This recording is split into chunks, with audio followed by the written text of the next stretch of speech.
Welcome to the Road is Dead podcast, episode 137. I'm your host, Rob Curtis. I'm here in the studio with everybody. Hi, Leah. What's up, folks? It's Tim. We are part of everybody. Yep. Oh, you guys are everybody at this point. I don't know. Let's jump into it. A lot of good racing this last weekend. We had the Elmhurst Criterium, which was also the state championships. Yes. Always a lot of fun. It was held in an Omnium with Cobb Park, race I love. Been around forever. Raced it a lot. Mm-hmm. It's actually one of the oldest races that I think I've ever done that's still around. It's been going on for quite some time. Mm-hmm. It's been going on long enough that, even those guys in our group chats that only have been racing since the 70s or 80s, they're like, oh, yeah, I remember back in whatever, heading into the 30s. You can't go clockwise, man. You're going to end up in the, whatever. So, fun race. Want to do some recaps of it. Elmhurst, Tim, you came out and played. I did. Excuse me. At the beginning of the year, I had no intentions of racing road at all. My plan was to kind of keep it all off-road, but that has long since gone by the wayside. Just mainly, and we were talking about this earlier, Rob. I think I've shot myself in the foot in a couple of episodes back. I had mentioned like not having a plan is kind of nice because it's easy to just back out of things. But what I find is happening is not having a plan or a direction or events even penciled on a calendar. I'm confused as all hell. Like, I don't know what I want to do. Yeah. And I'm waking up going, I don't know what I want to do. I don't know how I need to train. I don't know what is going on. When you can choose to do anything and everything is is a possibility, then all of a sudden it's like, I don't know. There's too many options. There's nothing to do, but at the same time, there's way too much to do. Right. Yeah. So I figured I haven't been doing anything. I haven't raced since Barry-Roubaix. Oh, no. Wait. No. I don't know. Whatever. Yeah, so I was just like, you know what?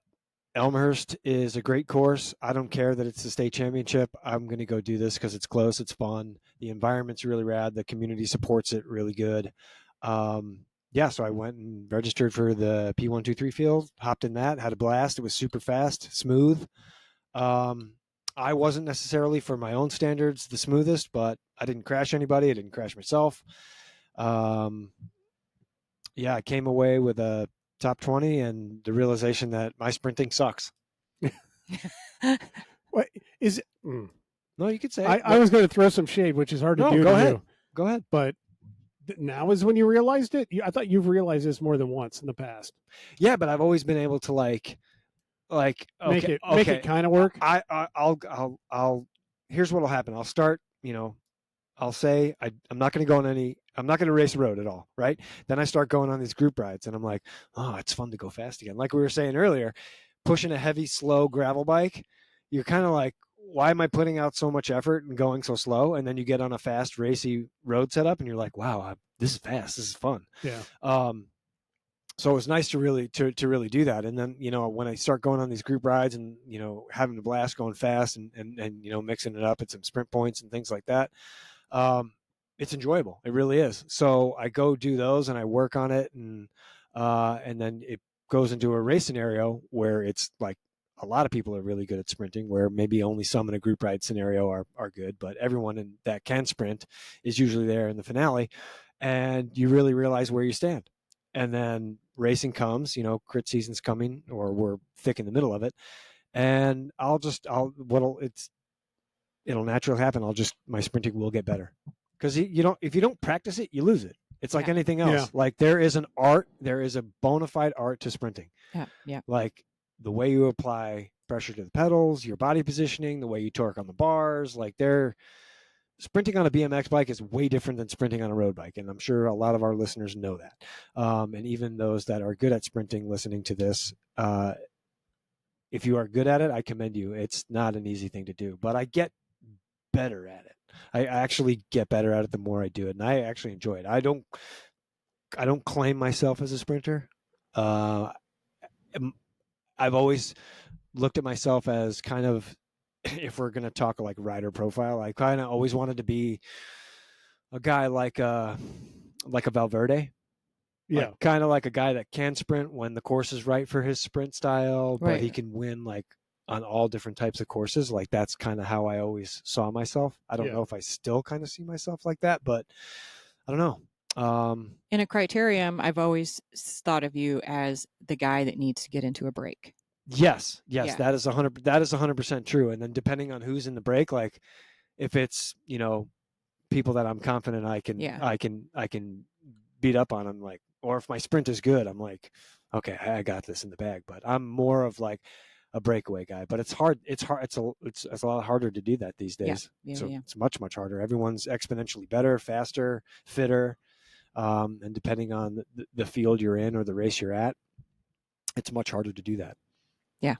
So Sprinting, not to derail where you're at, but one of the things that I always feel like I want to pass on whenever sprinting comes up is sprinting at the track. Learning how to sprint at the track was huge for me, in that I always thought I was a good sprinter, and then learning the technique of sprinting while you're on the track.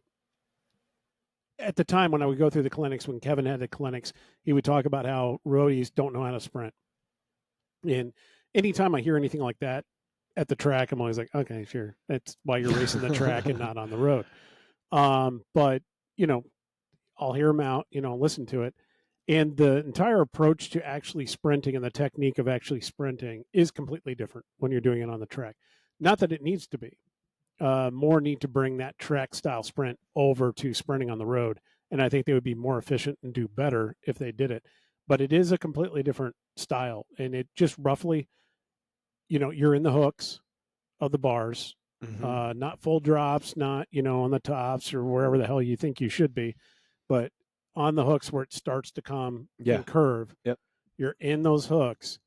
And then the best analogy I ever heard for it was it's like you're pulling on wet muck boots that go up to your like knees.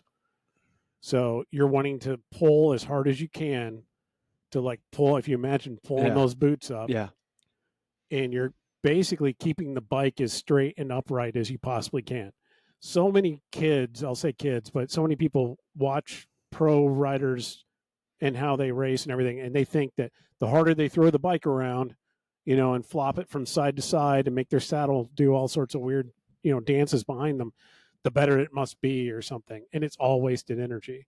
And if you're actually pulling as hard as you can, and I mean, you really, when you're sprinting on the track, you're pulling as hard as it's a whole body thing. You're pulling as well as pushing.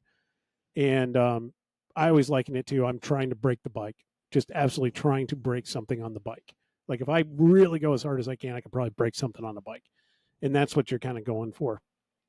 But sorry, so if what I just said kind of does not make any sense to you in your mind, then maybe take a look at your sprinting. You could like, I mean, it when you can sprint good and everything feels good, it's awesome. Yeah.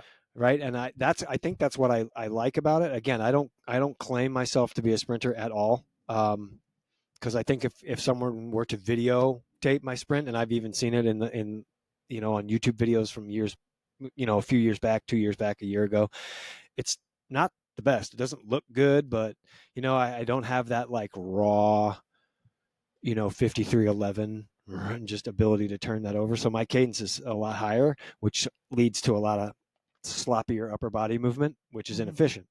But man, when you see people that are good at sprinting, it's nice to watch. Yeah. It really is. Yeah. You know, like, and I think that's why I'm so hyped on it and jumping back into some crits, because not only is it fun to go fast, but it's just fun to mix it up and throw some elbows. Yeah, I mean, speaking of sprinting and somebody that's good at it, watching Monk sprint, like even on Sunday. See, I was looking a lot of fun. I was looking at some of that stuff, and even in some of the social media posts that have come through with Monk in the, you know, in the final sprint, I just look at it, I'm like, he's so far over the front of the bike. Yeah. He's so far. I mean, which is efficient and it's fast. It's fast. You know, I think we've learned that years ago when, that's Cav style and how he did it real low. It's not an easy thing to do. Yeah. It's not an easy style to do. If I tried that, I would unweight the rear wheel and start too skipping. much. Yeah. And start skipping. Yeah, I know. The thing I'm finding out is the harder I try to sprint and like really go, I start popping wheelies. Yeah.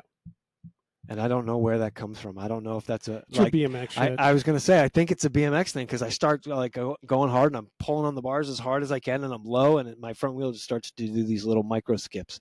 I'm like, one of these days, something's going to go wrong. It's almost, I don't know. You can totally correct me on this because I've done no BMX, but it's almost like a gate start where you're Kind just of. like putting all of it down. And Like you're, it's like your first 10 pedals. yeah. It's that aggressive. Yeah. So that's probably got something to do with it. And it's just not something I practice. Yeah.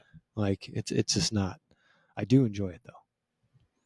Because Interesting. I think when I feel good, I think it's good. But Right. again, if I'm going up against guys that are really good at it, I'm probably pretty bad.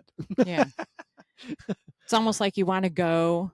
Something that I like to do sometimes when I want to practice my form is I'll go to something that's got like a long gradual downhill so that I don't have to create the same speed, but I want the same speed that I might see in a race. That makes sense. And then jump into a sprint and literally like 5 to 10 seconds tops. Yeah. And then sit down, reset, and just do that over and over and just play around with what gear I'm in, how often I shift my body position. Can I get any lower in just kind of like practice? I call them form sprints, but I watched a lot of the Tulsa Tough Weekend, as I had mentioned to you guys before we got on here, and I watched the first day. I watched the Masters race, and I was like, because I always like to see, keep up on who's doing what in the Masters field, because that's what I race, and watching Bahati sprint is absolutely beautiful. Absolutely beautiful. Like the guy just knows his shit, and obviously he's proven it. 10-time national champion. That you're not gonna. Right. But he won the first day, and he did it in a nice, smooth, aggressive style. A guy with a good lead out, and he just rolls it. Like he rarely shifts. I think I heard him mention once he either doesn't shift or shifts like one time. Yeah. And it's just poetry. It's just like so pretty to watch. Yeah. It's admirable. He's one of the best all-time crit racers I've ever seen, in my opinion. Oh man, there's a lot of years where I've raced him at Toad, and just like you could just ride behind him with the utmost confidence, knowing that this dude's never going to put a wheel wrong, so that means you're never going to go anywhere bad. And he's so good. He's so good. Yeah, it's a rare pleasure to get to race with somebody at that level. At that level, yeah.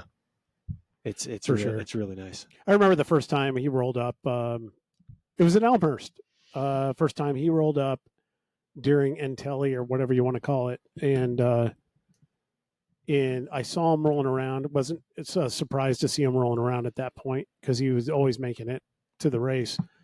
But then I noticed that he was there earlier than normal, and then I saw him roll out to get into the Masters race. Yeah. And that's when I went, oh, crap, that's right. He's old enough to be in the Masters race now. Yeah. And I was like, you guys are screwed. I remember, I don't know what year that was, but I remember seeing him in Antilli in the Masters, and I was like, are you serious, man? Yeah. Come on. Come on, man. I want to say, I even said, you just ruined a lot of guys' days, man. But it's an honor to race against someone with that background and that pedigree and that level of success, because you're gonna learn from him. Like even if you just sit on him, you're gonna learn something. The way to maneuver through a tight corner, or how to not hit your brakes, or just he's a good wheel to follow. It's awesome. Anyway. Yeah. Leah, how was your race? You guys raced both days. Race both days, but let's say I elected to only. I did 2 races on Sunday, but Saturday at Elmhurst I just did the women's 1, 2, 3. Still, didn't have a whole lot of confidence in how I was going to go in this race, because the last 6 months have been 90% of it. I've really just felt like crud and just wondering what the heck's going on with me. And then suddenly, just out of the blue, a week ago before Elmhurst, I got on the bike and I felt magical. I felt great and amazing. And I was like, oh, wow, okay. Is this one of those 10% flukes? What's going to be there at Elmhurst? I have no idea. And it's really the first true crit that I've done this year, because I went to Iowa and I wasn't feeling good. I was dealing with some health issues, and I just ended up riding around off the back. So did you do the one? You did the 1-2-3, the women's 1-2-3 there? Yeah. Okay. And they were super, super small fields because pro nats were going on and everything. Not that it would have mattered. So I went into this just thinking, okay, I feel good, but I don't know how good that good is going to be relative to the girls in this field, because there were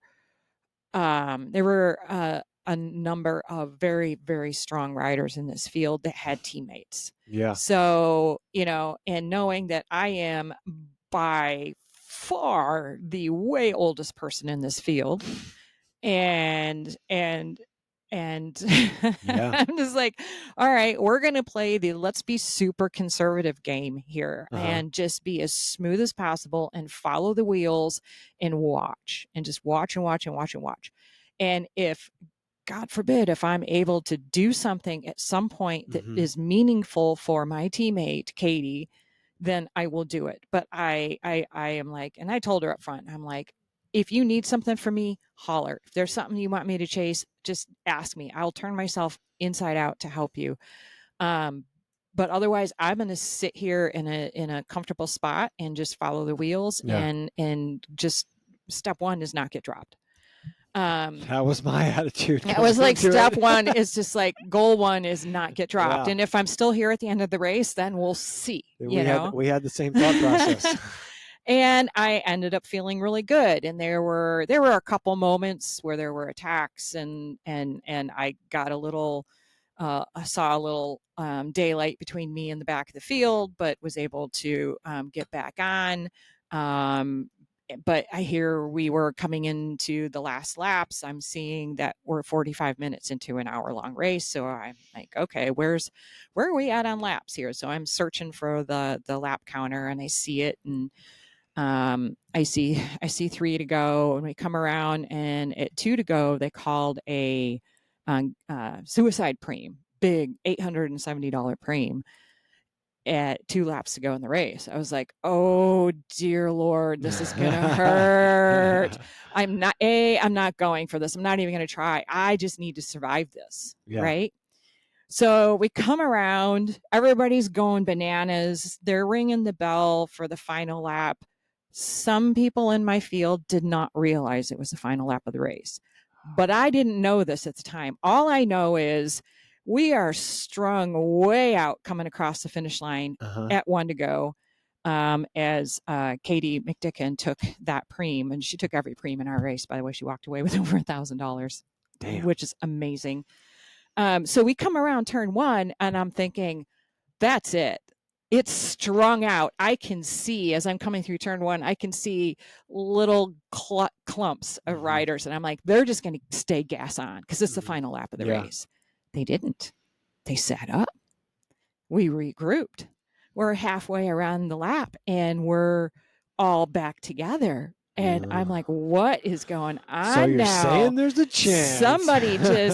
Somebody just, I'm like, I did not realize that they did not realize that it was a final lap, but I did. And I'm like, well, I guess I'm thinking about what I'm going to do.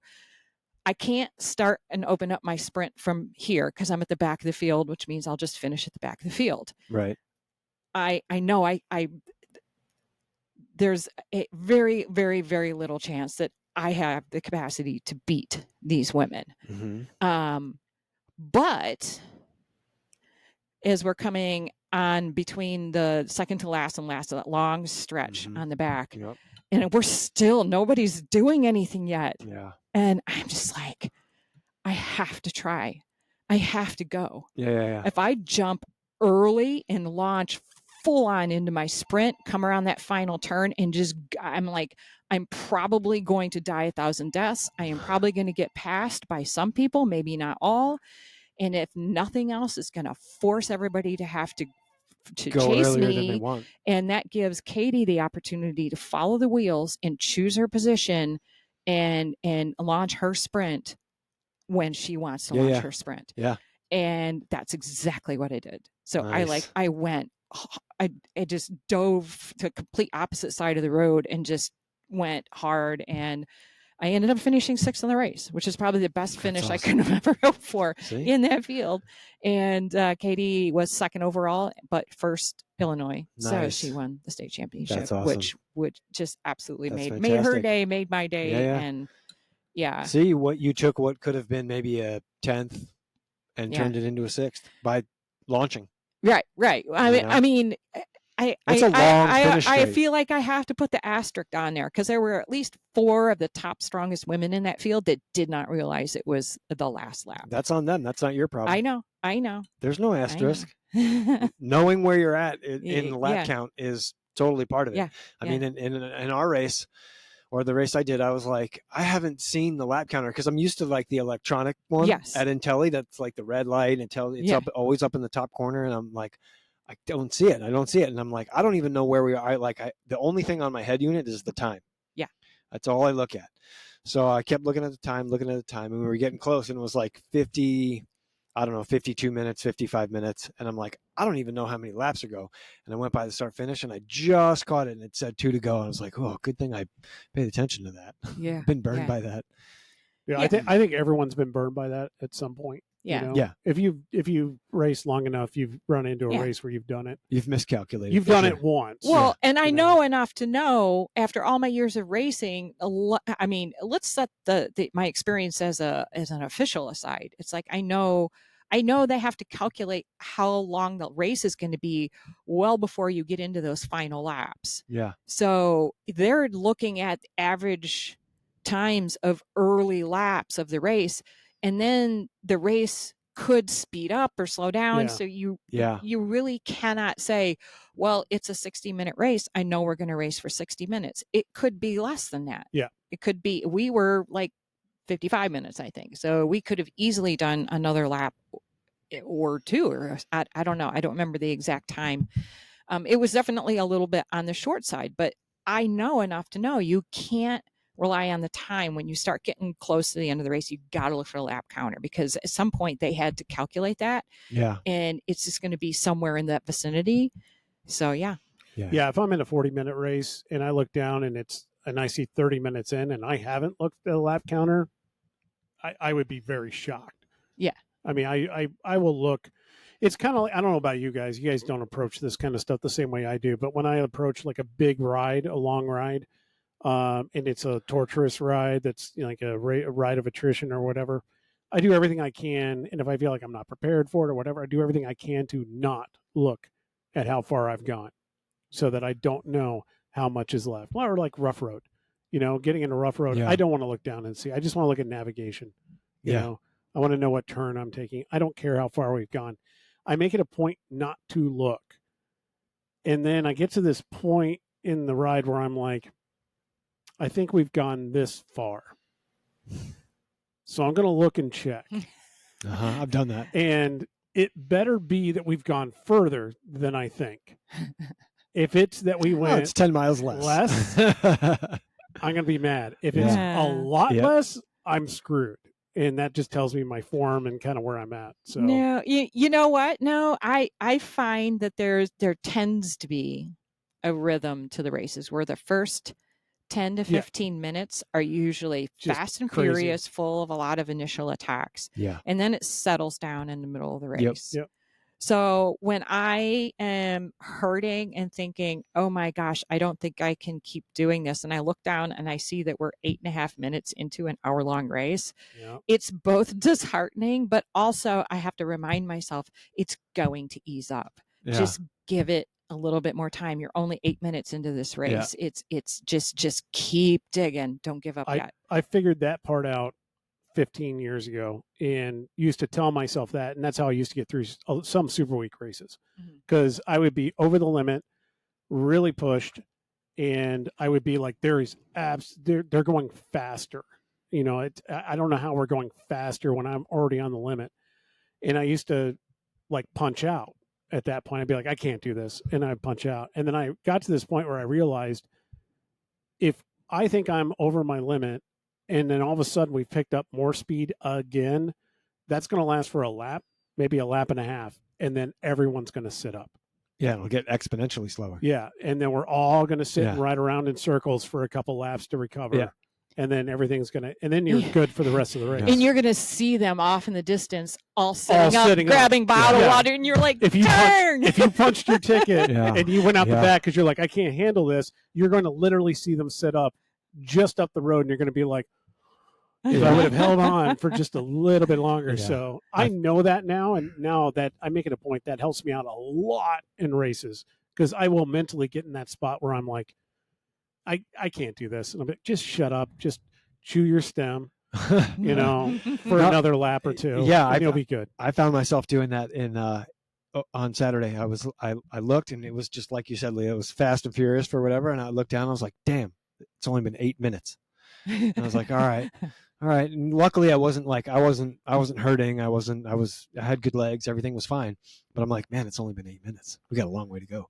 And then kept going, kept being fast paced. Everything was happening. I looked down. Man, it's only been 11 minutes. Yeah. And then I looked down again, 17 minutes. And I was like, all right, just stop Yeah. looking down. Yeah. Just focus on the race. And then the last time I looked, it was like 49 minutes. Yeah. I But I was like, you keep looking, and it's like when you're doing an interval on the trainer, you're like, when is this interval going to end? it's a minute long interval. That had to have been 45 seconds. It's been 10 seconds. Jesus. Yeah.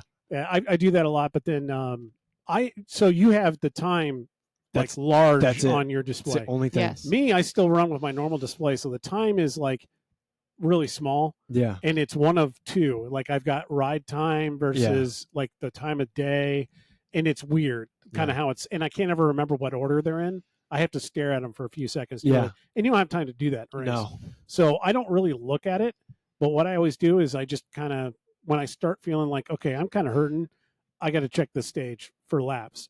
And if I come by, the first time I feel that, if I come by and I look at the stage and there's no lap cards up yet, Yeah. that's when I go, okay, I might be fucked.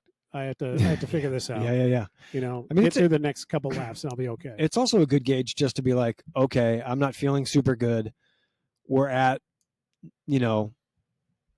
17 minutes. I can go to the back. I can chill for a little bit, regain my composure, and then have another go at it because I've got 40 minutes left. Right. I'll talk a little bit about that. I want to hit. But some I don't areas. ever like the only thing on my screen is time. I don't want to see Yeah. my heart rate because I can feel it literally in my throat, and I don't need to look at power. No, I get that.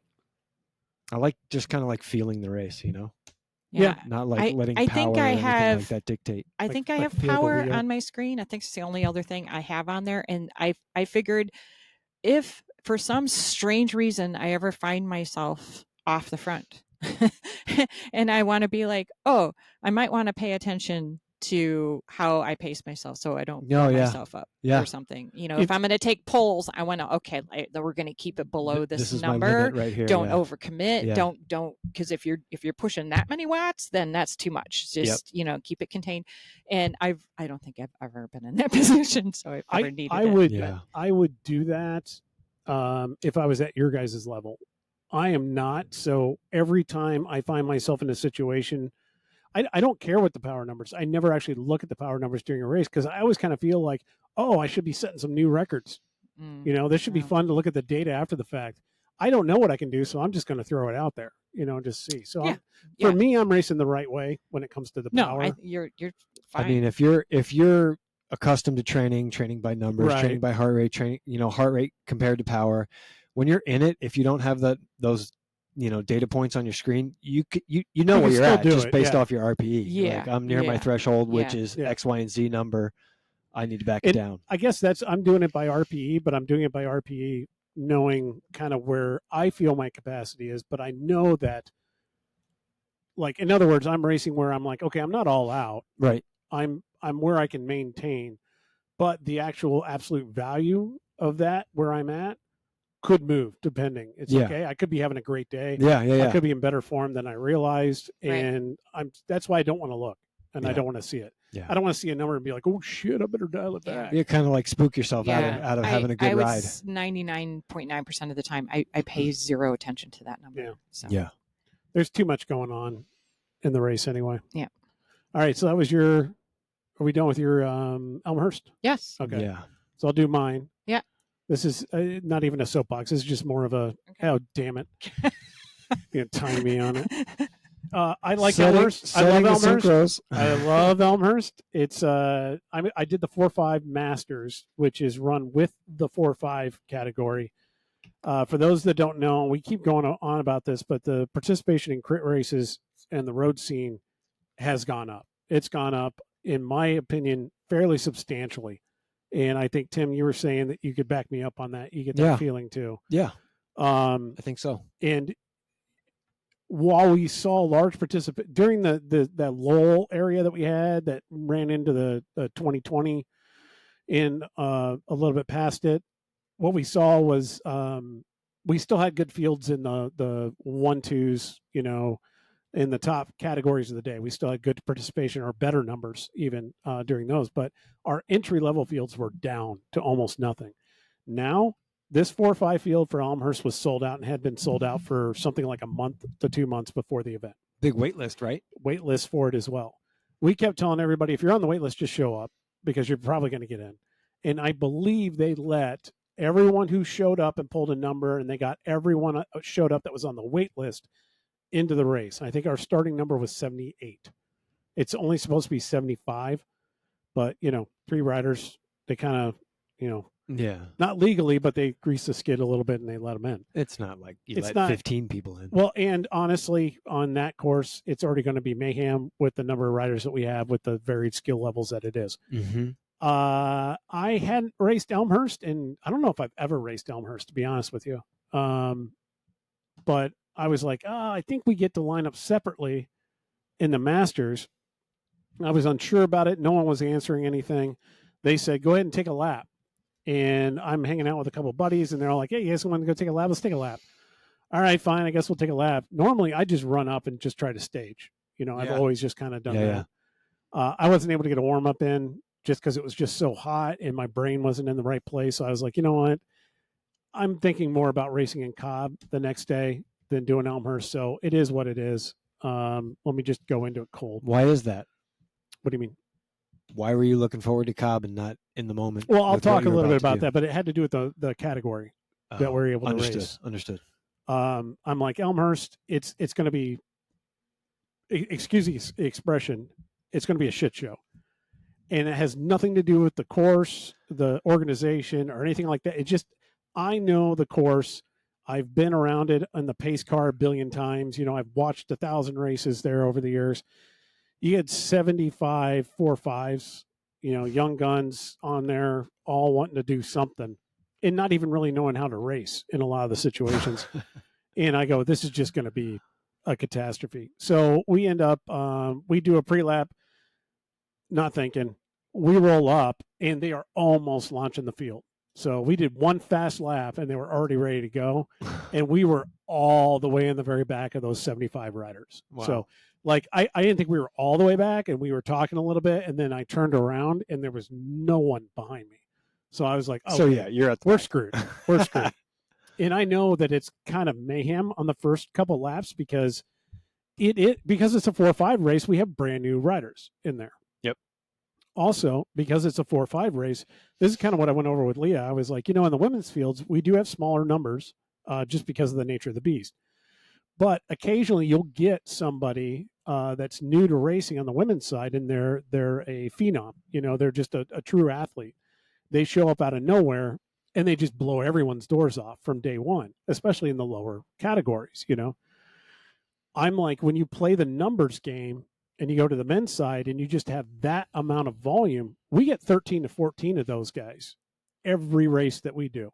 So, if you got a 75 person to 100 person field that we often do have, you got 15, 13 to 15 guys that are entering that field that may be one of their first few races or the first 2 years of racing, but they're going to be the next pro, that goes out to the national level or what have you.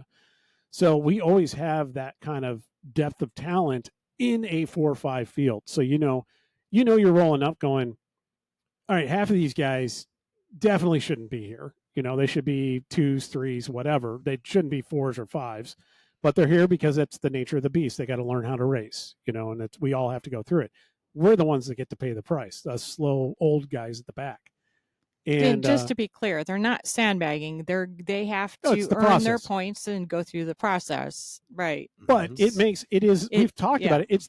It's that phenomena that makes a lot of riders who come to racing that aren't natural racers or natural talents, aren't super strong, but they want to try racing.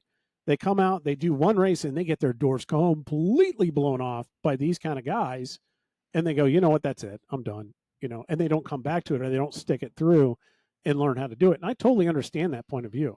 There is nothing that is that disheartening as being the guy that can blow up your local group ride, and then you show up for an actual race and you just get you're just light years of different categories between where they are and where you actually are. And it destroys a lot of people wanting to race. We've talked about how do you address that, because it does take a lot of enjoyment out of racing it for true citizen racers, so to speak. But then, what do? Do you dumb down the sport just for those individuals? Nope. It doesn't achieve anything when Nope. you do that. But it seems like there should be a way of being able to, the real solution, in my opinion, is being able to find those that have that level of talent and identify them as quickly as possible and get them into an area where they should be that is more challenging. But doing it in a way that doesn't put all of the other people that are in that area that know how to race at a risk. It's obviously we haven't figured it out, and it's been going on for, ever. Yeah, for 60 years or whatever. So yeah, we go into the first turn. I knew as soon as they blew the whistle, I needed to move up as quick as possible and get away from everything. And there's some videos out there already on the internet that I've seen where you see me wiggling through as many people as I can, even before the first turn. And then it lit up. We were doing 30 before the chicane, and it was like a power test, the whole first lap. Got through the chicane. There was wrecks in the chicane. There wasn't a wreck in the first lap, I don't think. I heard people yelling, but I don't think there was a wreck. There was a wreck in the chicane. There was a wreck on the outside of the chicane. And then the next turn, there was like 4 or 5 bodies piled up by the time I got to it. And that was just the harbinger of what was to come. And that's all it was, it was just wreck after wreck after wreck. There were so many little groups. I mean, it blew up instantly. Even Patrick looked at me at one point and he's like, "You're right, man. We are in the wrong place." And you're jumping from 2 or 3 person group up to the next 2 or 3 person group up to the next 2, and there's gaps between each one that are, what was I saying? Like, 10 to 15 pedal strokes at like 500 watts just to get from that one to the next one. Yeah. And you can only do that so often before you've either got to take a break or take a breather or what have you. And so that's what happened. I ended up, we found a little group working a little bit off the back, and those guys that were at the front were so animated. It was insane. And I think they were averaging like 27, 26 for the race. We averaged 23, and I got 17 minutes of riding in before we were pulled. They gave us 1 lap to go, and at least I was able to sprint it out. But the one thing I wanted to hit was I ended up in a group of like 5 or 6 guys. One other guy was experienced, and we're both sitting there, and it becomes amazingly obvious almost instantly. The other people we're racing with, 0 experience ever racing. Scary. It can be, but at the same time, it was like, okay, so I'm not going to stay in this race. I'm not going to be able to do anything else. I might as well teach some of these guys how to race. Now, you hear that, and that's the kind of activity that used to piss people off and make them want to quit, is when other people tell them what they're doing, what they need to be doing while they're racing. There is something about the generation that we're seeing racing that is not happening. They are genuinely receptive, in my opinion. I don't know if maybe my delivery is different than the guys that used to do it to us when we were younger. But it was stuff like, I'd just be like, hey, everybody's looking good. Hey, we're coming up to we're coming up to whatever corner. Just a reminder, you don't have to brake in this. I'm telling you, you don't need any brakes anywhere in the course, which, by the way, all of them brakes in every corner, halfway through the corner, on the outside of the corner. I mean, it didn't matter. There was brakes left and right. So I spent most of the race going, no brakes, no brakes, no brakes, coming into every turn. Just like, you don't need brakes here, man. Just let it go. Keep all your momentum. Let's go. Hey, thanks for taking a pull. You went hard enough to drop all of us. Don't do it that way. Stuff like that. Yeah. But it was genuinely well received, which I thought was kind of cool. So my takeaway, great race. Love it. I'd love to see them split the fives out at least and have their own category because it's just needed because of the volume of riders that we have. Not that men are more special than any other field that are out there, beginner men, or that even masters men are anywhere different or whatever. I can't race in a masters straight up race. I can't do it. I mean, I could, but I'd be off the back and I'd be done. You're dealing with ex-Olympians and ex-national champions and everything else like that. You might as well throw me in a 1-2-3 race because most of those guys in the masters field can race in the 1-2-3 race and stay in it. Exhibit A. Yep. You can do it. I have no business racing in a race with you. I know that I don't. But there's no real pocket for those like us. Granted, not everybody special deserves their own category. I get that and I understand that. But when the ones I have to race in are maxed out, it's kind of like, okay, maybe we can subdivide this a little bit and get some more races out there. I'd like to see them do a straight 5 race and a straight 4 race in there if they can. Or even, I love a 4-5 Masters, but, work it in with some other field, like, I don't know, the Masters women, which is what they do at Cobb Park. Just combine the smaller fields, make them one race. So they could score 3 races at one time. Right. With each field having a participant number of like 7. That hard, and there are enough people there, and it keeps it interesting and it keeps it exciting, like what they have done at Cobb. But do we want to say anything else about Elmhurst? Great race. I love the organization. Tim and his crew do a great job. They raise a lot of money for charity. Yeah. Absolutely one of the best races in Illinois, hands down. I forgot bar none. I forgot how fun it was. Yeah. That's a great course. It's a great course, great venue, great people that put it on, and absolutely the best beer garden in the entire maybe the only. Out of all You would know. You must have spent all afternoon there because you were nowhere near the team tent later in the day. Well, once I get done with my race and I'm done, it's beer time. It's like, well, usually it's, where's my wife? Oh, I know where she's at. But then we actually got over there and started talking with everybody. I'd say the youngsters of the Chicago race scene are all sitting in there. So I got introduced to a lot of people that I haven't met before, but I know of. So that's part of it. It's networking. I don't want to say networking. I don't want to say politicking because I don't do any office or anything anymore. But just getting to know those that are newer to the race scene and kind of being a role in it. Yeah. Well, I had ridden my bicycle to the race because it's only 8 miles from home. So when I finished my race, I got Elmhurst is only 8 miles from your house? Yeah. I didn't think about that. I rode to the race. It was 20. So I was like, well, I'm starving. It's 5 o'clock. Yeah. My tummy says, dinner time, and you just did something hard. So I ate a couple tacos, which I thought, well, this is going to be interesting given all the tummy issues I have been having. But that stayed down well, and I wanted to get home before it got dark, and it was starting to get dusk by the time I got home. Yep. So, and I literally, I think I did 27 watts the whole way home. So it took me 50 minutes to do. And I took the long way because I went out and I did the Salt Creek Trail, and then it just kind of took a meandering way. So it ended up being 10 miles back home. I mean, it proves it works. If you have the means to ride home after a race at a nice, easy pace. Yeah. It's such a good flush. Because I knew I was racing 2 races the next day, Sunday at Cobb Park. So next race, obviously, Cobb Park, like we've said, great race. Love it. Very historic race. We did the clockwise version, which in the past has led to people ending up in the river. There was no one that ended up in the river this year.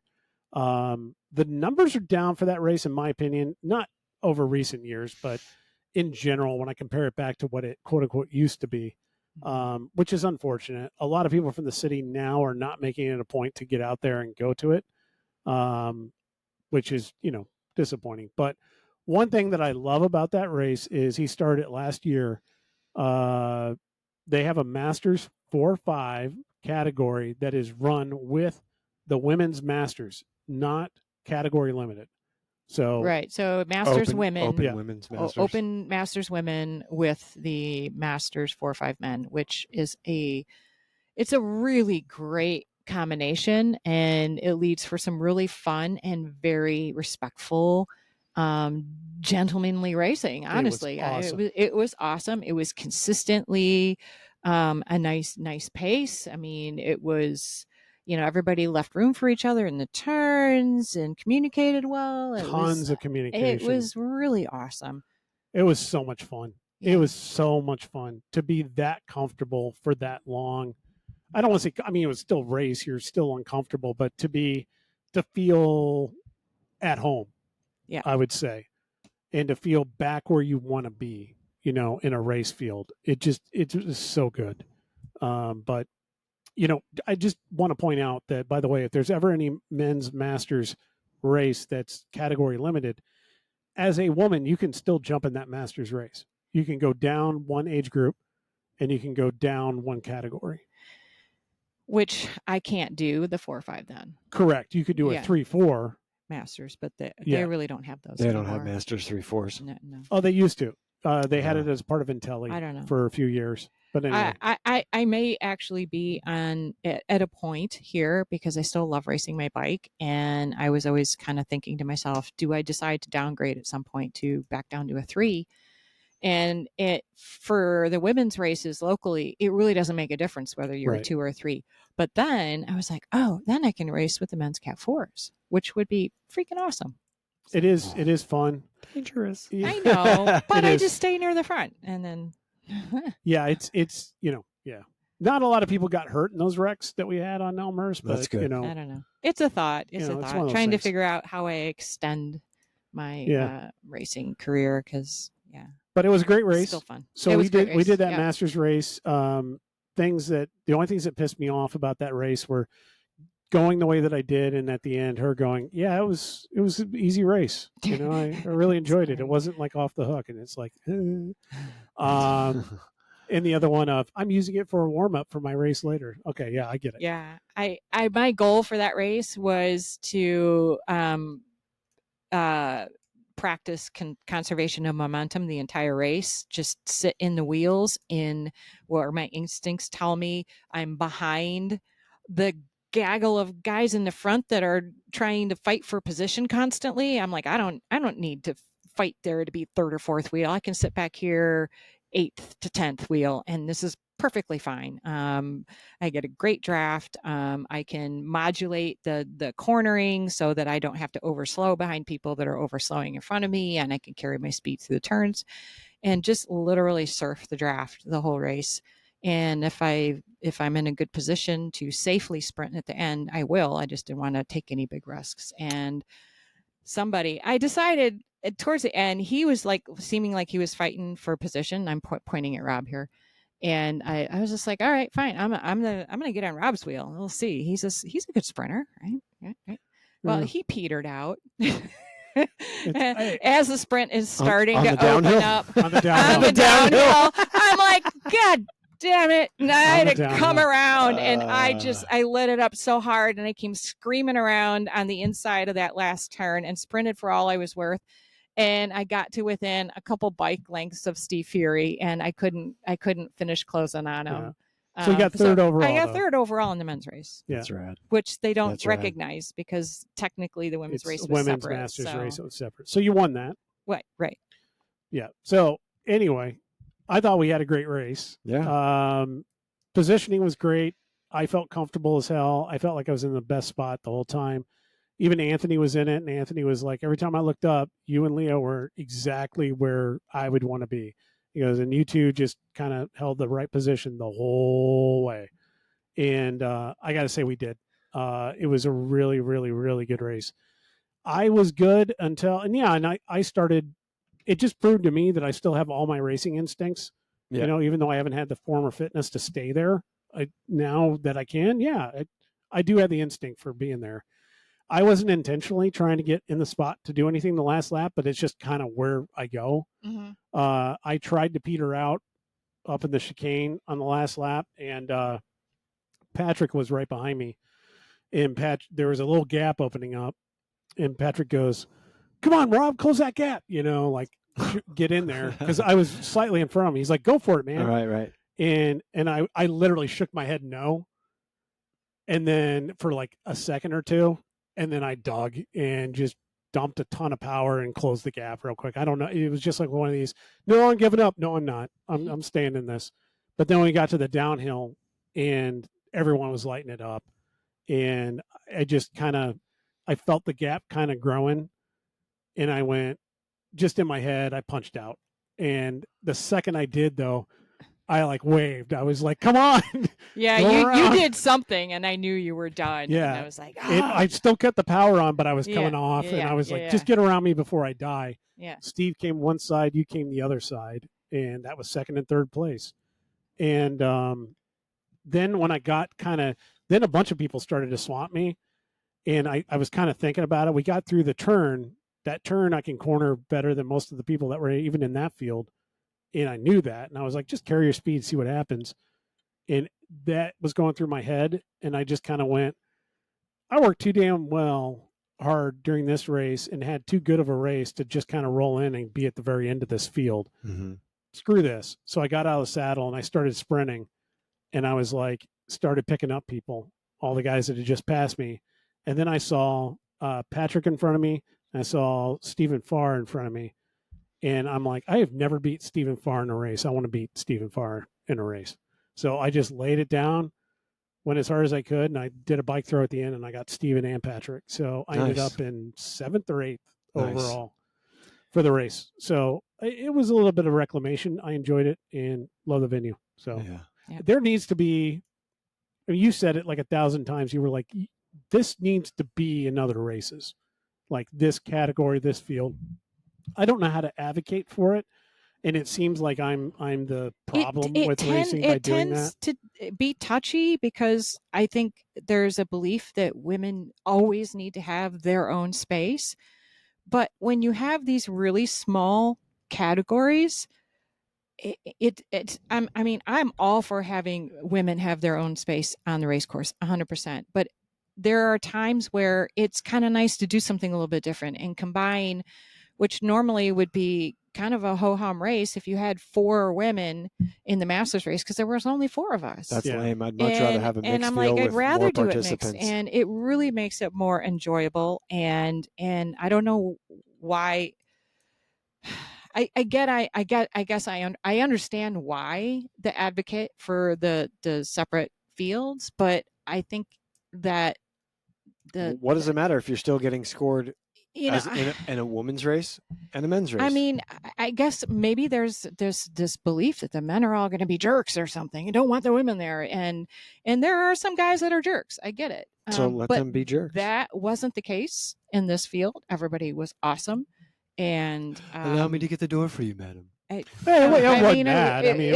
was just normal. It was super fun racing with everybody, and I would like to see it happen a little bit more often because it's a really good combination. More than once a year would be nice. Yeah, exactly. It doesn't. I'm not saying that every single race needs to do this format. It's just like, I know it's kind of nice to mix the fields a little bit differently. It'd be nice if you could convince the powers that be to put it as a category for the ICA. Then you would maybe have more opportunity. It's really, so talking from that standpoint, it's really, because you're talking, I'm not involved. That would only be an issue with the Cup, with the Illinois Cup. Apart from that, there are no official categories with the ICA. Okay. It's you just have to follow the rules, and there are rules about how you set up your categories and things like that. But they're very open and very obviously and open for interpretation. And the reason why we have the categories that we do, it has to do with the amount of participation and number of people racing that we've had and what promoters get as their cross section at their race. Right. And kind of every promoter has their little pet projects that they try from time to time. I know we tried a billion things when we were doing crits and putting them on. And sometimes it's received well. Sometimes you become, persona non grata on social media for, 6 weeks because everybody can't think of why you would be so stupid as to think that might work when really you've got like 20 people going, no, if you do that, I'll show up and race. I think it would be a great category. And those 20 people do show up and race. And when you do it the other way, 3 people show up and race. It doesn't make any sense, but it's people got to do what they got to do. Right. So there's no official take, but we get to where we're at with categories because of that. I can tell you if we said, hey, you need to have men's masters 4-5 combined with women's masters field for all of the Illinois Cup, 90% of the promoters would flip you off because it's not going to be workable with their day schedule and everything else. So I get it. I totally understand that and I appreciate it. Like I said, it would be nice if it happened one more time. You got to go. I got to leave in a few minutes. Okay. So, but we were wrapping it up anyway. But so great day there. It was a lot of fun. There was one thing I wanted to cover, and I got a message from a friend when this started, and it said, to paraphrase, right now I find I just dread the idea of racing. I wish I looked forward to it and had fun. I have no idea how to make it fun again, or if it ever will be fun again. We've all been there. Oh, yeah, 100%. What advice would you give to this person right now, just hearing that, with no background on who they are or what they do? I would think that you have to find fun in it. That's what do you enjoy about riding your bike, right? What do you enjoy about riding your bike in a race scenario? And just try to identify those things, or if you're gonna race, just give yourself one thing to do. Like, I'm gonna race. Put your expectations aside, because if there's someone that like me that goes into every race, no matter what discipline, with an expectation, and just the weight of that can ruin your event. Yeah. So take the expectation out of it. Go into the event with a mindset of, I'm just going to do my best to have fun, ride my bike, and whatever the outcome is, the outcome is. And then when you're done with that, circle back, take some time to decompress about the event, and actually think to yourself, what did I have fun doing? And build from that. Because mine's almost identical to what you're saying. Yeah.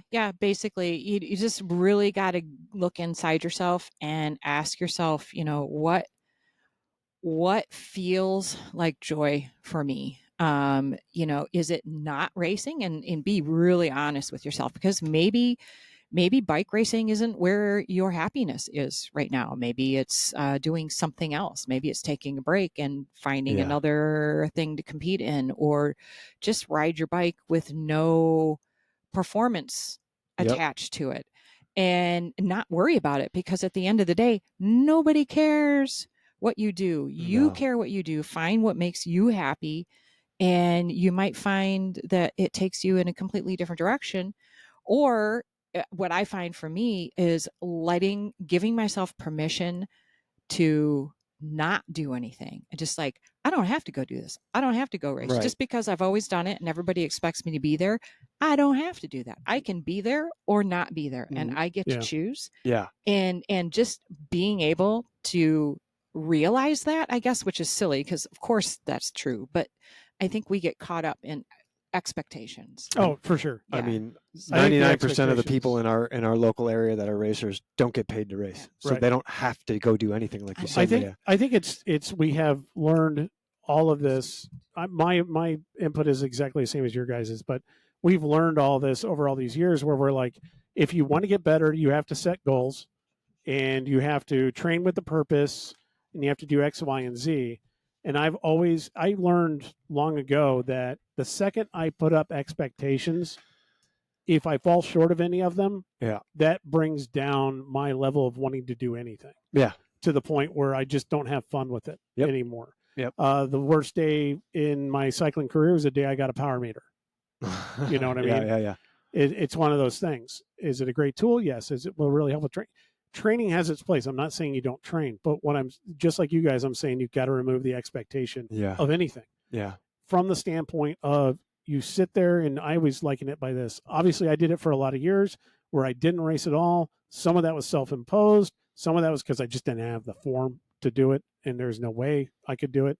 When I gave myself the permission to throw a leg over the bike and pin a number on again, knowing full well I was not going to meet any of my expectations before I started, that was the day I started having fun racing again. I think, yeah, that makes complete sense. I think another thing that I just thought of is take a second and ask yourself why you don't like it. What about it? What about it are you hating? Are you hating that you feel like you have to train now when you're not someone that, is dedicated to a program or doing any sort of, the hard work? Do you think it's too dangerous? Why are you not enjoying racing? If you can peel back that onion and maybe identify some things, you can correct those things and maybe come back to enjoying racing. Even if it's you don't like where it is, or you don't like the people that are around it, and that's what bugs you, then there's always solutions for all of that. It's not necessarily that you have to leave and go do it somewhere else, or you have to do something with those people. It can be as simple as learning that they actually don't have the pull over you that you think they do. Yeah. And recognizing that you're more responsible for your own happiness than anyone else can really draw away from. Is this person speaking to a specific discipline, or are they just talking about the entire competitive bubble? I don't necessarily want to give away too much, but I would say more the first rather than the latter. Okay. So there's some things you can't escape from that. Yeah. But at the same time, I still think that there's joy in there. And I think it really comes down to identifying what about racing. We all found joy in racing. And that's why we decided then to, quote unquote, get serious. Yep. The idea, and now what was it that led to that? Was it some level of success? Was it that you just wanted to do better, or you thought you could make better use of the time when you are racing, or whatever? We all had our different reasoning for going, okay, I need to take it up a level. And I think a lot of people lose their joy in taking it up a level, either through expectations, missed expectations, or feeling undue pressure when there doesn't necessarily need to be that pressure. Yeah. To everyone's point, we're not getting paid for doing any of this.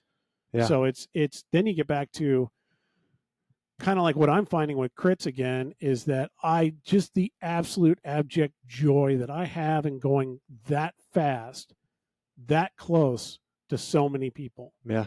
And feeling that just ebb and flow of a race and the movement within the field and whatever. I understand that in order to be able to enjoy some of that, I've got to fall flat on my face a lot. I got to go out into a field that I know I can't stick in. Oh, you're always going to lose more than you win. Do it. But I can't ever get to that place of joy without just doing it and being totally okay with it, whatever happens.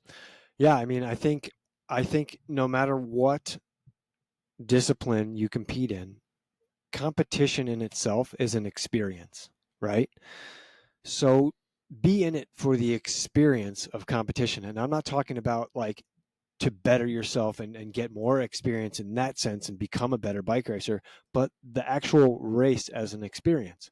Experience the speed, experience how it is going in through, if it's gravel, trying to navigate your bike in a cloud of dust, or if it's crits, going through a series of corners fast next to each other, having some banter maybe with some people in the race, or just enjoy the experience of racing your bike. And totally. I think if you can come away with some kind of positive experience at the end of it, guess what? You're going to continue to race. Yep. 100%.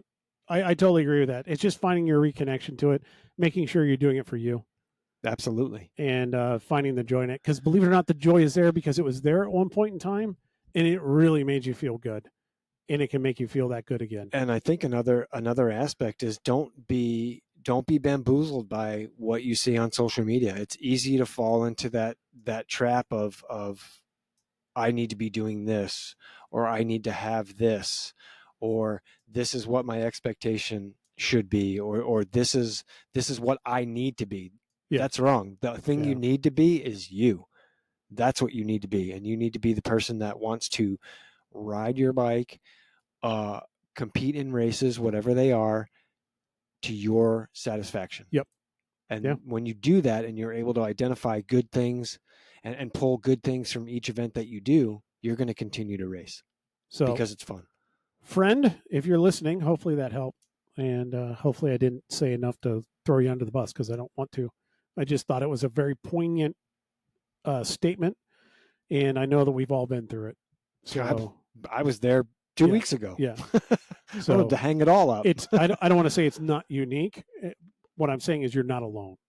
No, and I think absolutely. there's a difference in that. I mean, at whatever level you're currently at, there's people that are above you at a much higher level that are feeling that, and there's people that are below you that are feeling that. Everybody's feeling it. All right. I think we're going to end on that note. Yeah. But everybody, please do send an email. I get really bored just sitting there looking at like actual business. Maybe we should just do a live call-in. Oh, that, this thing apparently, all these systems apparently have the ability to go live. Maybe someday we'll figure it out.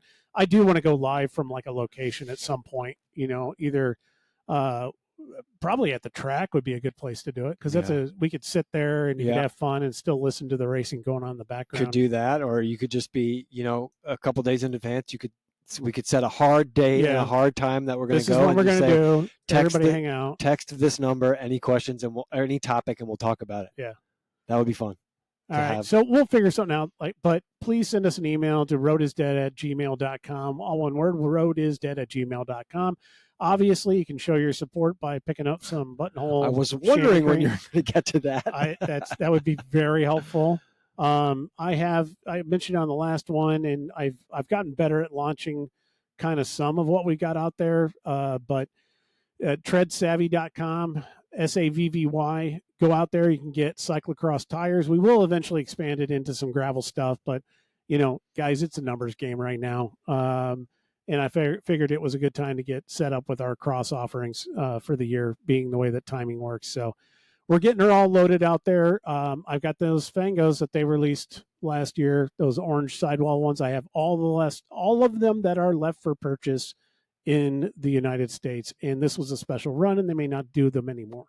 So I have them. If you want them, I have them. I have them live on the website. Right now, everyone gets 18% off of their first order. So there's a code at the top of the screen if you go to it.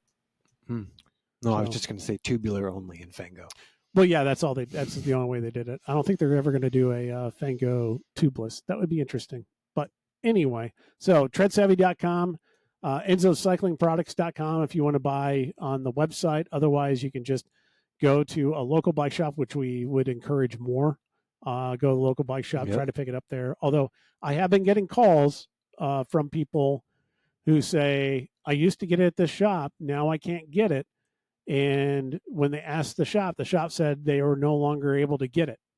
That is not true. So wherever you're getting it from is feeding you a lie, or you need to call me directly and we'll get you set up. I will take care of the customers, even if you aren't able to as a shop. So, but I would much prefer if they went to your shop. And I steer most people that way anyway. So check us out, roadisdead@gmail.com, buttonhole chamois cream. Go and get it at your favorite retailer, or jump over to Tread Savvy and look at some tires for cyclocross this year, because cross is coming and it will always come. Whether you want it to or not, it's coming. Like a bad date.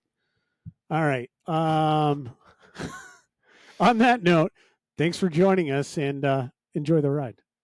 See ya.